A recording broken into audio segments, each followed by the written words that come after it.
bersyukur. Dalam hidup kami sebagai murid-murid Tuhan, Engkau tidak biarkan kami sendiri. Engkau memberkati, mendampingi kami, Allah Roh Kudus menyertai kami, hidup dalam diri kami. Dan Engkau juga memberikan firman-Mu yang ajaib, yang menuntun hidup kami, sehingga kami jadi tahu bagaimana seharusnya kami hidup di tengah dunia ini. Dan pengharapan apa yang ada dalam diri kami, sehingga dari waktu ke waktu iman kami semakin diteguhkan. Oleh sebab itu Tuhan, sekali lagi Allah Roh Kudus terangilah hati dan pikiran kami, supaya firman-Mu yang telah Engkau berikan kepada kami, ketika kami renungkan pada hari ini, menjadi bagian dari cara Tuhan berbicara langsung kepada kami. Ketika kami membaca firman-Mu, Engkau berbicara langsung di dalam kedalaman hati kami, menyatakan maksud Tuhan, kehendak Tuhan, supaya kami ya Tuhan sebagai murid-murid-Mu, dapat bertumbuh dalam iman, dapat menjadi kuat di tengah dunia yang berat ini, dan dapat mampu melakukan firman-Mu di dalam sehari-hari hidup kami di tengah dunia, sambil menantikan Tuhan datang kedua kali. Tuhan berfirmanlah, di dalam nama Tuhan Yesus kami berdoa.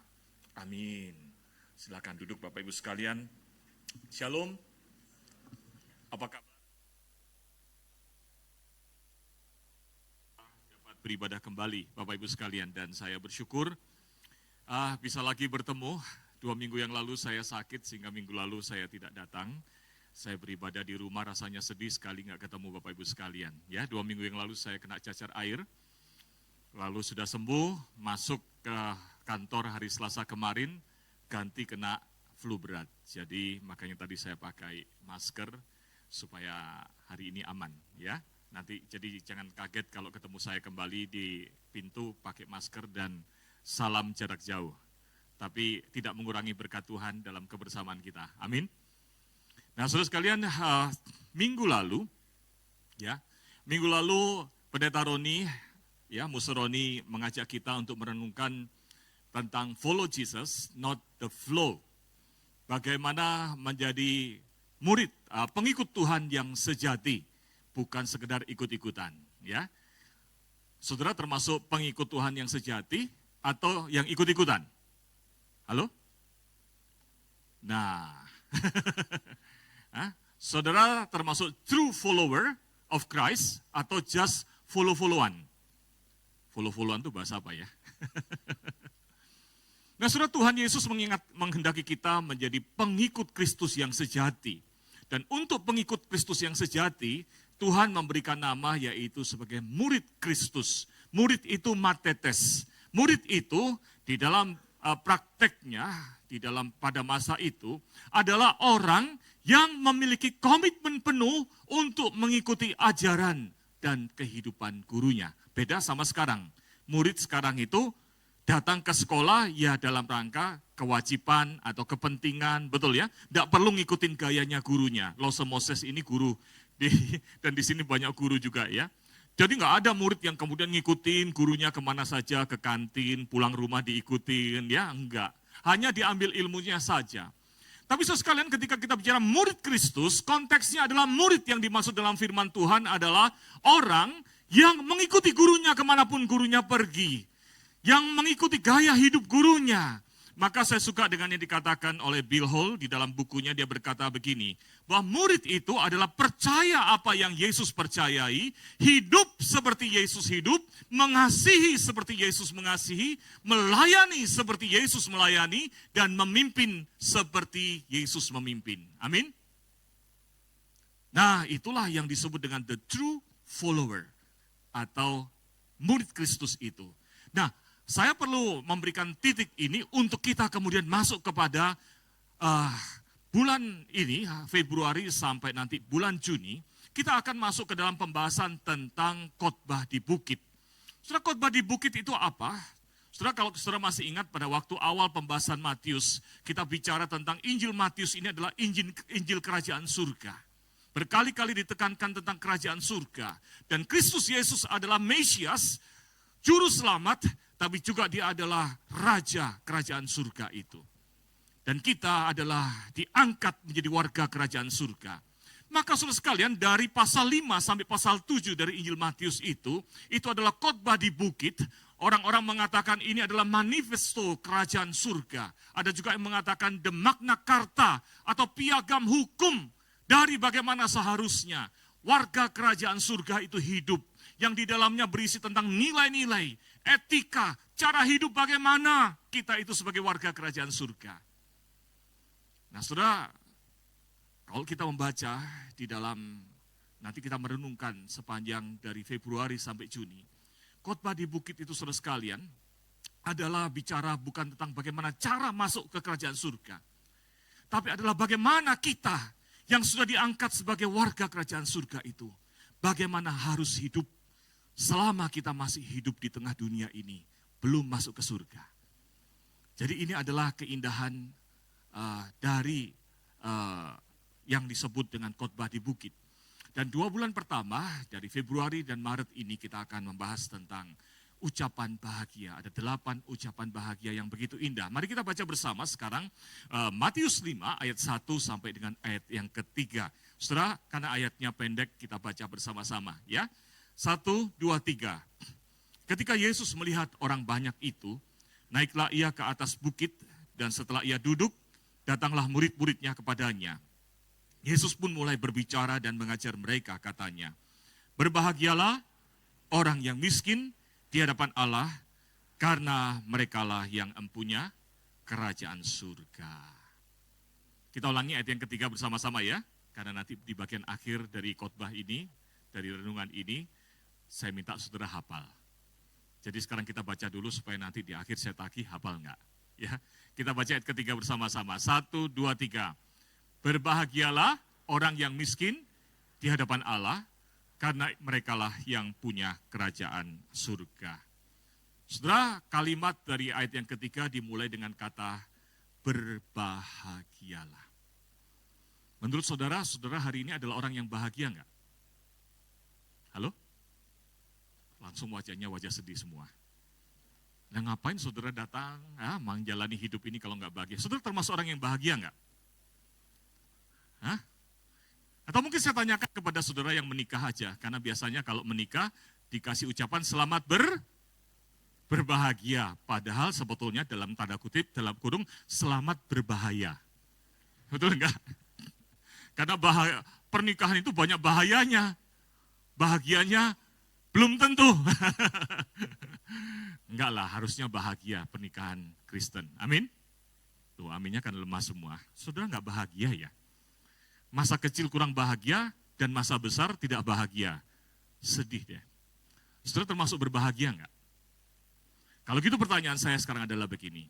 Bahagia jenis apa yang saudara miliki? Saudara, kadang-kadang kita bangun pagi, lalu kita bernyanyi, oh happy day, gitu ya. Senang sekali hari ini, bahagia banget, betul ya? Saudara mandi, nyanyi-nyanyi, saudara senang, saudara mau ke kantor, berangkat kerja, kena macet jalan tol. Langsung happy-nya hilang nggak? Oh happy day jadi oh bad day, betul ya? Saudara sekalian, kebahagiaan kita adalah kebahagiaan yang seringkali gampang hilang, betul nggak? Kadang-kadang disentuh oleh penyakit, langsung nggak bahagia. Disentuh oleh masalah macet, nggak bahagia, betul nggak? Baru lagi senang-senangnya, pulang rumah lihat tidak ada makanan. Padahal saudara ngarepin ada makanan. Bisa nggak bahagia. Pulang gereja, hari ini saudara mungkin bahagia. Nanti pulang gereja bahagia. Begitu keluar dari gereja, sebentar lagi bisa nggak bahagia nggak? Kalau bahagia yang dimaksud adalah rasa perasaan senang. Maka saudara sekalian hati-hati. Saudara, definisi dari kata happiness di dalam bahasa Inggris itu menarik. Karena kata happy di dalam bahasa Inggris itu berasal dari kata Inggris kuno, yaitu kata hap. Hap itu artinya kebetulan, keberuntungan, nasib. Jadi sekalian happy itu, makanya kemudian bisa dari kata hap itu muncul kata happy, artinya bahagia atau beruntung sebetulnya. Bisa juga berarti happen, terjadi. Bisa juga hapless, nasib sial. Ya. Atau perhaps itu apa? Mungkin. Jadi itu bicara apa? tentang sesuatu yang ada di luar kita yang bisa saja menjadi nasib mujur saya. Sehingga kalau kita bicara happiness, kebahagiaan di dalam perspektif dunia, maka happiness itu terjadi kalau saya mendapatkan sesuatu dari luar diri saya.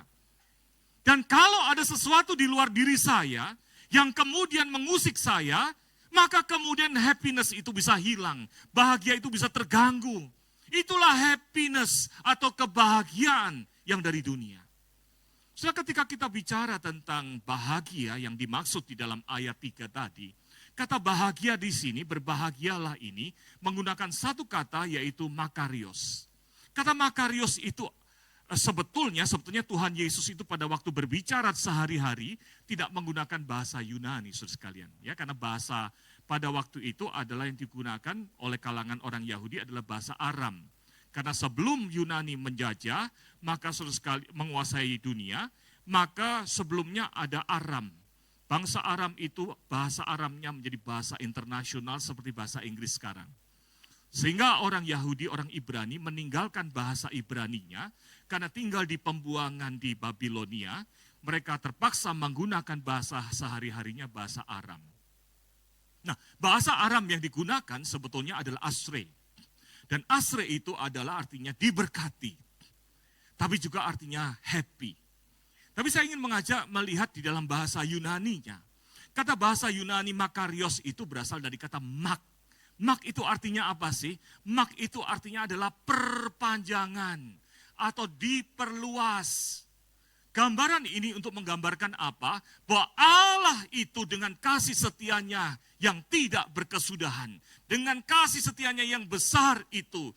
Dari surga, dia mengulurkan tangan kasih anugerahnya. Memperluas kasihnya. Menjangkau kepada warga kerajaan surga yang hidup di tengah-tengah dunia. Maka saudara sekalian, orang-orang yang telah diselamatkan dalam Kristus, yang telah menjadi warga kerajaan surga sekalipun masih hidup di tengah dunia ini, mendapatkan uluran perluasan anugerah Tuhan itu. Itulah sebabnya diberkatilah warga kerajaan surga sekalipun kita masih hidup di tengah dunia yang berantakan ini. Amin. Maka saudara sekalian, makarios itu, berbahagialah itu. Dalam bahasa Inggrisnya diterjemahkan blessed. Diberkatilah orang-orang yang hidupnya menjadi warga kerajaan surga sekalipun di tengah dunia. Karena mendapatkan jangkauan perpanjangan anugerah berkat Tuhan itu. Maka akibatnya menjadi happy. Makanya diterjemahkan juga menjadi happy. Dalam beberapa terjemahan bahasa Inggris dikatakan juga happy. Sekalian di dalam bahasa Indonesia adalah digunakan berbahagialah. Orang yang mendapatkan perpanjangan uluran tangan kasih Tuhan dari surga. Maka hidupnya bahagia enggak? Halo? Bahagia. Bahagianya dari mana? Bukan dari dunia. Bahagianya adalah di kedalaman diri kita yang bertemu dengan Tuhan sang sumber bahagia itu. Amin. Maka saudara sekalian ketika bicara makarios. Makarios itu saya suka apa yang dikatakan oleh William Barclay. Dia berkata begini. Makarios itu atau berbahagia itu menggambarkan sukacita yang memiliki sumbernya di dalam dirinya sendiri. Sukacita yang stabil, gak dipengaruhi oleh luar. Ini beda dengan happy yang tadi kita bahas di pertama. Gara-gara sakit jadi kehilangan bahagia. Makarios ini adalah satu keadaan bahagia yang stabil. Bahagia yang tidak dapat digoyahkan. Bahagia yang tidak membutuhkan apapun untuk membuat menjadi bahagia. Sehingga tidak perlu kehilangan bahagia karena kehilangan sesuatu itu. So sekalian sukacita yang sepenuhnya tidak bergantung pada segala kebetulan atau perubahan di dalam hidup ini. Itulah bahagia yang dimaksud oleh Tuhan di dalam ayat yang ketiga ini. Ucapan-ucapan bahagia yang nanti kita pelajari selama 8 minggu ini. Berbicara tentang sukacita itu adalah sukacita atau bahagia yang mencari kita di tengah-tengah penderitaan kita. Maka orang-orang yang menderita, tetapi hidupnya telah di dalam Kristus, di dalam penderitaan, orang-orang tersebut pun boleh mengalami sukacita ketenangan, penghiburan, kekuatan yang dari Tuhan. Amin. Gereja mula-mula ketika dihadapkan pada penganiayaan oleh Raja Nero yang sangat terkenal itu. So sekalian Nero itu pada waktu dia menjadi semakin ganas, dia tangkapin orang-orang Kristen, lalu dibawa ke Kolosium, tempat pertandingan gladiator, ditandingkan, dilawankan dengan binatang buas. Tapi yang menarik adalah sementara mereka masih menunggu di dalam kurungan untuk dibawa masuk ke dalam ruang di dalam gelanggang pertandingan di mana diadu dengan binatang buas. Yang terdengar itu menurut catatan sejarah, bukan di Alkitab bahkan. Dikatakan, ahli sejarah yang mencatat itu mengatakan, pada waktu di tengah-tengah lorong penjara, sambil menunggu mereka dibawa ke atas untuk ditandingkan, dilawankan dengan binatang buas, yang terdengar adalah nyanyian dan doa.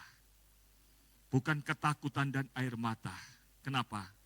Karena di dalam penderitaan, happiness yang dari dalam yang tidak tergoyahkan itu justru datang menghampiri, meneguhkan. Amin.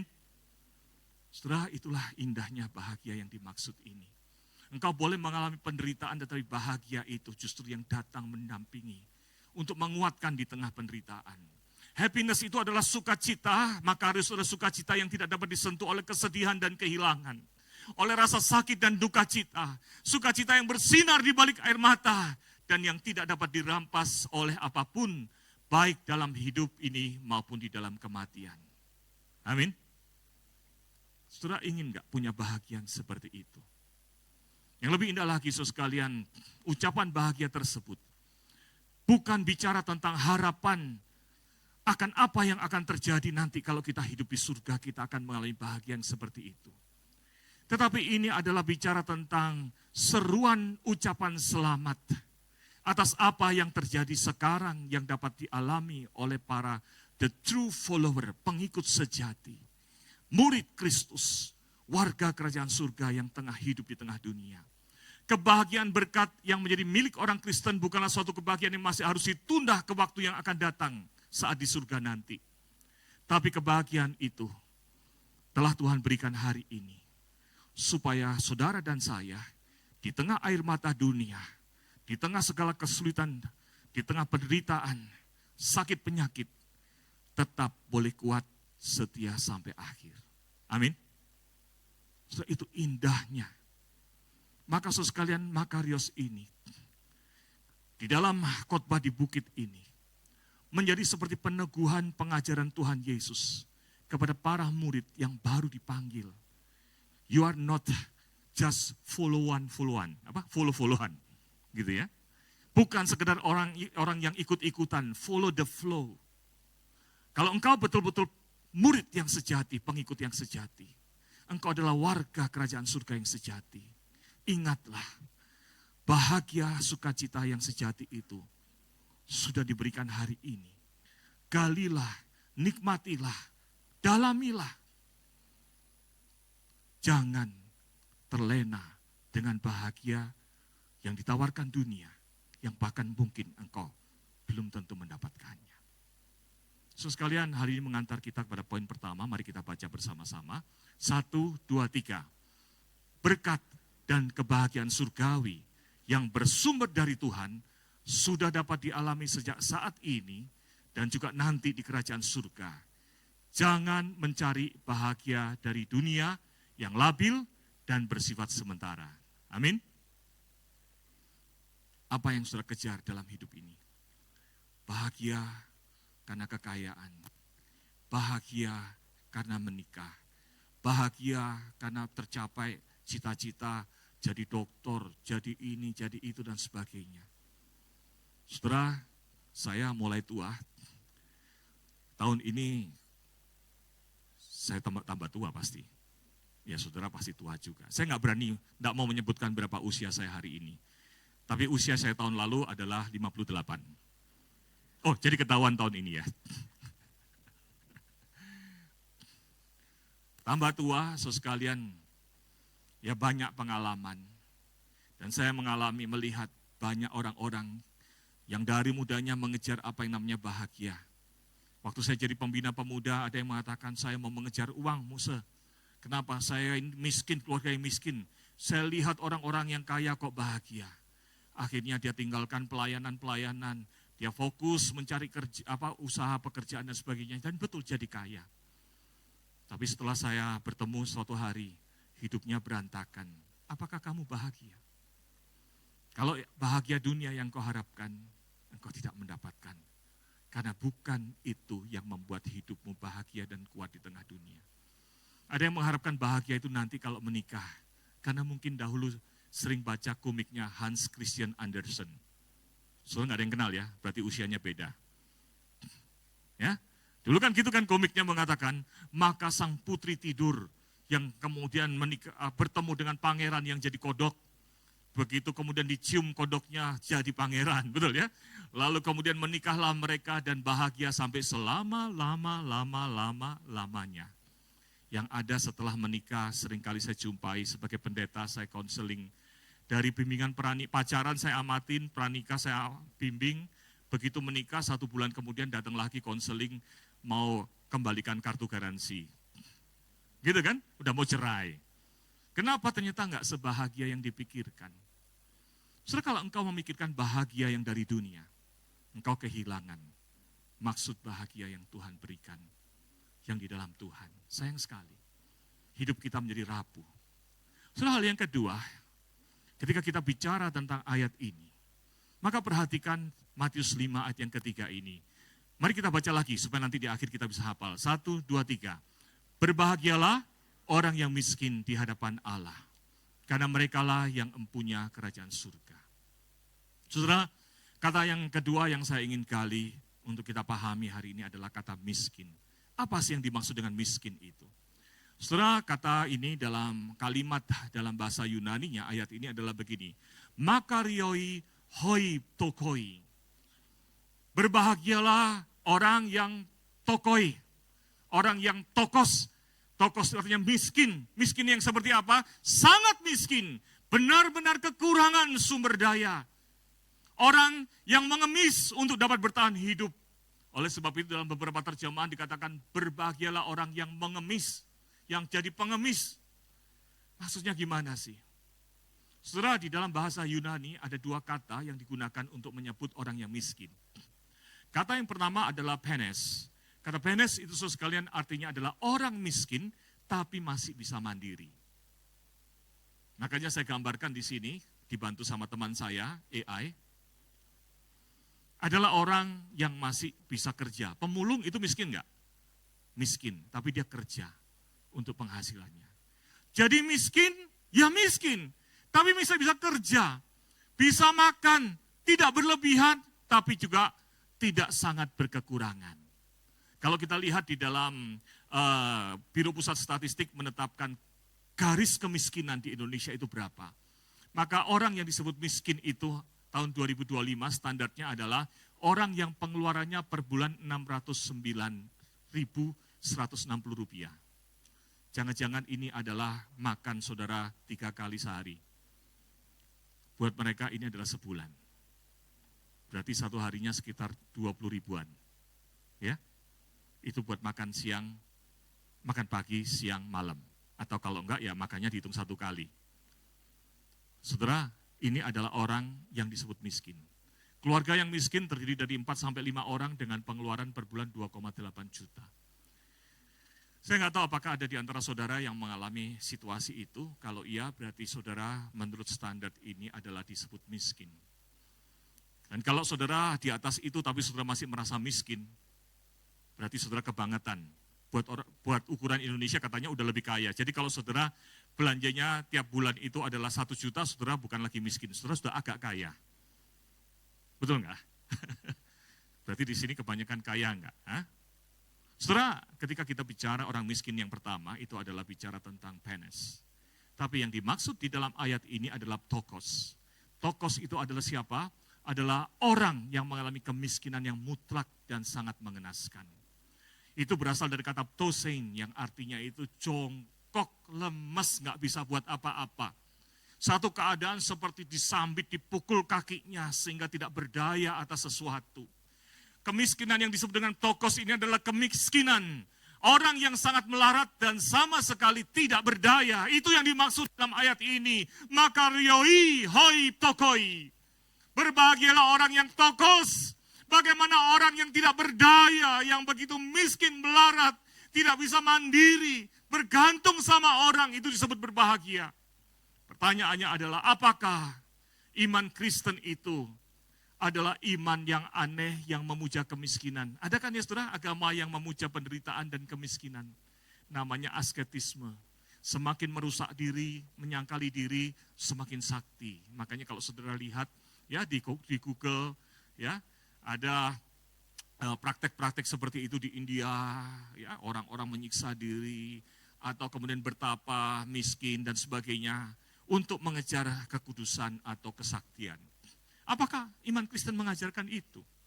Apakah agama Kristen itu adalah seperti apa kata Karl Marx, yaitu candu masyarakat? Bagi masyarakat yang menderita, agama itu kemudian memberikan harapan melampaui apa kenyataan itu. Sehingga kayak candu. Dan Tuhan Yesus sedang mengajarkan, miskin aja nggak apa-apa, nanti dapat surga. Apakah ayat ini sedang berkata itu? Saudara, hati-hati. Karena sebetulnya sekalian yang diajarkan di dalam ayat ini, bukan Tuhan Yesus mengajarkan bahwa miskin itu baik. Saudara, pada waktu Tuhan Yesus mengatakan di dalam bahasa asli pada hari itu, yaitu Aram, maka digunakan kata ani atau eflon. Eflon itu saudara sekalian artinya adalah miskin yang sangat membutuhkan. Ani itu adalah miskin yang tertindas. Yaitu menggambarkan orang yang karena miskin, karena tertindas, tidak punya sumber daya, maka kemudian dia hanya menaruh harapan dirinya untuk hidup hanya kepada Tuhan, sumber berkat dan sumber hidup itu. Nah, di sini saudara sekalian kita masuk kepada penjelasannya. Bahwa ketika berbicara tentang berbahagialah orang yang miskin itu, Tuhan mengatakan berbahagialah orang yang secara jiwanya ini merasa miskin.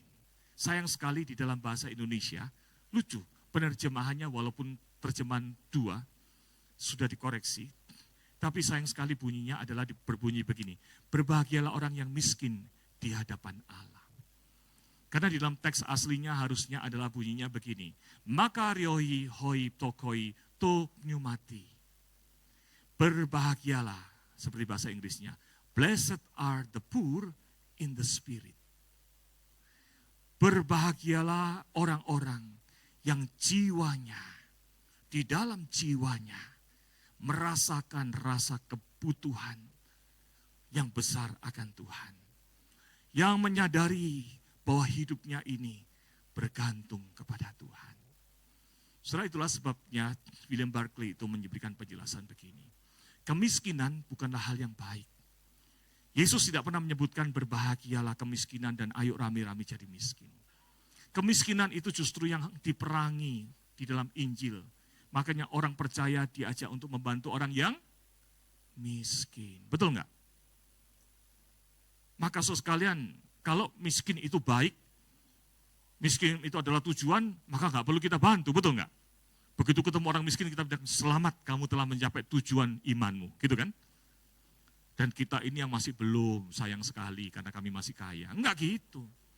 Kemiskinan itu Tuhan tidak mengatakan kemiskinan itu baik, ayo kita kejar. Bukan. Justru kemiskinan itu adalah perlu dibantu, anak-anak Tuhan ayo bantu. Yang Tuhan Yesus ingin ajarkan melalui ayat ini adalah bahwa kemiskinan itu adalah in the spirit, di dalam jiwa kita. Jiwa kita ini merasakan rasa miskin, yaitu menyadari bahwa kita sama sekali tidak memiliki sumber daya di dalam diri kita sendiri untuk menghadapi kehidupan ini. Dan karena itu kita selalu membutuhkan pertolongan Tuhan tiap-tiap waktu di dalam segala hal. Amin. Setelah satu komentar yang lain berkata begini, di sini yang disebut berbahagia adalah mereka yang apapun keadaannya, mungkin miskin, mungkin kaya secara harta, Tetapi di dalam kehidupan batinnya merasa bahwa mereka tidak memiliki apapun dari diri mereka sendiri. Dan mereka harus menerima sebelum memberi. Bergantung pada kemurahan pihak lain. Dan menjadi pengemis yang mengetuk pintu berkat Tuhan tiap-tiap hari. Tuhan, pagi hari ini aku bangun. Bapa kami yang di surga. Dikuduskanlah namamu. Datanglah kerajaanmu. Jadilah kehendak-Mu Tuhan di tengah dunia ini. Kerajaan-Mu itu Tuhan, kembangkan terus kasih-Nya di tengah-tengah dunia ini. Karena kami membutuhkan Engkau.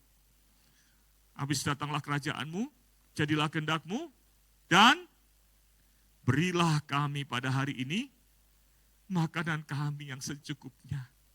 Hari ini kami bergantung untuk makan, minum, bekerja ya Tuhan. Hanya kepada Tuhan. Beberapa minggu yang lalu saya menjelaskan tentang bagaimana pentingnya tiap hari berdoa, berikanlah kepada kami makanan sehari-hari. Saudara lakukan itu enggak? Atau saudara masih mengatakan, untuk hari ini Tuhan enggak perlu, untuk 10 hari ke depan masih oke Tuhan. Beras masih banyak. Tapi kalau saudara datang mengetuk dengan mengatakan seperti orang yang miskin hati, yang hatinya merasa miskin di hadapan Tuhan. Untuk apapun yang aku punya, Tuhan aku mengetuk pintu berkat-Mu. Itulah orang yang miskin in spirit di dalam hatinya. Itulah orang yang berbahagia karena dia tahu sumber berkat dan kebergantungannya. Saudara, ada enggak orang yang miskin harta, tapi hatinya juga bersikap miskin di hadapan Tuhan? Udah miskin, tapi kemudian juga menyadari dirinya itu bergantung terus kepada Tuhan. Ada enggak? Halo? Ada, betul ya? Ada. Tapi ada enggak orang yang begini, saudara? Miskin secara harta, tetapi sombong di hadapan Tuhan. Gua enggak butuh Tuhan. Ada enggak? Hah? Udah miskin, sombong lagi. Udah miskin, ngelawan Tuhan. Enggak merasa butuh Tuhan. Ada enggak? Ada. Tapi sebaliknya, saudara sekalian, ada enggak orang yang kaya harta, tapi in spirit, jiwanya menyadari kebergantungannya sama Tuhan. Dan tiap hari datang kepada Tuhan, Tuhan aku mau berangkat kerja. Walaupun naiknya BMW, Mercy, Volvo. Apa yang mobil sekarang yang baru, yang listrik yang gede itu?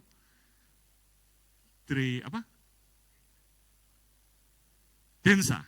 Ya. Wah. Walaupun mobilnya keren, rumahnya keren, nggak punya hutang, hartanya banyak. Tapi tiap hari mau berangkat, mau memulai kerja, memulai hidup. Berkata Tuhan, saya bergantung sama Tuhan untuk hidup hari ini. Ada nggak orang kaya yang begitu? Halo? Ada nggak? Puji Tuhan semuanya begitu ya. Kan saudara kaya-kaya semua tadi kan? Saya mengenal banyak orang yang demikian. Tapi ada nggak orang yang kaya harta, tapi juga sekaligus sombong di hadapan Tuhan dan tidak butuh Tuhan? Ada nggak? Banyak. Jangan menuduh saudara. Hah? Pertanyaan saya adalah, Anda termasuk yang mana kalau gitu? Tuhan berkata, berbahagialah orang yang miskin. Di dalam hatinya, bersandar membutuhkan Tuhan. Maka dia akan menggali sukacita bahagia abadi harta yang dari Tuhan itu. Dan membuat bahagianya menjadi stabil. Mari kita baca yang terakhir ini, 1, 2, 3. Sadari dan akui kelemahan dan kebergantungan kita pada Tuhan. Alihkan pandangan dari mengejar kebahagiaan dunia menjadi menggali dan menikmati kebahagiaan surgawi yang sudah Tuhan sediakan. Amin. Nggak perlu dikejar lagi bahagia yang dari Tuhan. Karena itu sudah diberikan di dalam diri kita. Gali, nikmati. Saudara, beberapa waktu yang lalu saya mengalami kesedihan yang dalam, kekhawatiran yang dalam. Saya nggak bisa ceritakan. Tapi saudara sekalian, di dalam kesedihan dalam yang kadang saya jarang menghadapi itu. Dalam rasa sedih yang dalam. Besok paginya, pagi-pagi, saat teduh, firman Tuhan pas dibuka dari Gema tentang Ibrani 12. Ayat 1, ayat favorit saya dikatakan, marilah dengan tekun bertanding dalam pertandingan perlombaan yang diwajibkan. Ayat yang kedua, arahkan matamu kepada Tuhan Yesus yang memimpin iman itu dan membawa iman itu dalam kesempurnaan. Saudara, karena saya pernah menggali, bahkan pernah mengkhotbahkan di sini, saya terharu di dalam ayat yang kedua. Ayat pertama itu seperti menyemangati, Petrus, jalani hidup, bersemangatlah. Jangan sedih, jangan gentar, jangan goyah. Lalu kemudian ayat 2 itu, kalau lihat bahasa aslinya diterjemahkan dalam bahasa Inggrisnya, pandanglah, arahkan pandanganmu kepada Yesus, the author of your faith, penulis imanmu. Tuhan Yesus itu seperti menulis story tentang hidup kita satu-satu, perjalanan iman kita, amin. Tapi bukan hanya the author, tapi juga dikatakan berikutnya, and the perfecter, penyempurna. Dalam bahasa Inggris terjemahan lain dikatakan the finisher, yang menyelesaikan tulisan itu. Petrus, engkau hidupmu tidak akan ditelantarkan oleh Tuhan. Tuhan yang dalam kekekalan menulis tentang hidupmu, tentang perjalanan imanmu. Dia tidak akan berhenti di tengah jalan atas tulisannya. Dia menulis yang terbaik. Dia menulis hidup imanmu, perjuanganmu melalui air mata sekalipun. Dan dia tidak akan meninggalkan engkau. Dia akan menyelesaikan tulisan itu, story-nya itu. Dengan perfect, sempurna, finisher. He is our finisher and perfecter. Tuhan itu akan membuat kita menyelesaikan iman kita dan dengan sempurna. Maka oleh sebab itu, saudara sekalian, gali bahagia itu. Temukan bahagia itu. Hari itu ketika saya membaca itu, hati saya yang sedih seperti disiram keteduhan dari Tuhan.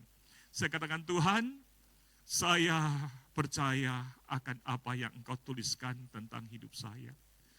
Engkau ya Tuhan yang menulis, memulai, sempurnakanlah dalam diri saya sampai akhir setia. Saya bersandar pada Tuhan. Amin.